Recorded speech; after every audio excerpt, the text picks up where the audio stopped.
chua cái dễ lòng ngu giặc tu để về lên là thành chua mà lên ba vụ bi cái dòng ram linh tu tiêu khó về bin in hồn để cái loa đặc la hành hiến chắc để cần ram Christian mi thi adel lên click to a đi na cần hộ đàn bộ alo phe dấu ta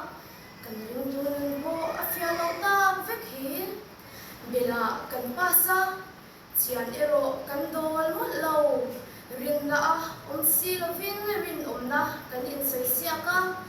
dik lo na po in dik na lan tiang a chu zawa lo tin purin kan thiang lim le roi ta me kan ni hi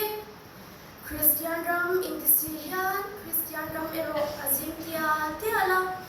kan Christian na Christian avang te adin ni kan ram sum sen chal mita chen sang khat te po hi mo kan ram kut le ka alo thim chuan chen zanga a chang zo zen an ti nia kan sin kong te hi a chelo a thom chan na tur sum sin kong a chem zo ka ni lom ni biak in chunga in hlan thar ma se chuak ri le chen nun hi a ba ha thak te em status chuan pass chung real answer dit silo kan status chu hi em ni van rang kai tir kan tum le em te i Christian na mel khan enge a em dir sia em chia a em dir ani le ilam khan enge a em dir sia em khom pui chau dai a em dir em te u heng smartphone te mo a chalama chuan a changkai te ro ma se social media kan handan hian jago bani namasa a min shwailen me ani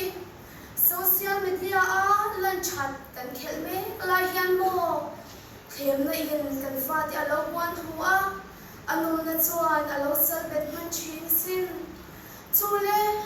ngai khat u odi athi anron buang le ta en ti u hey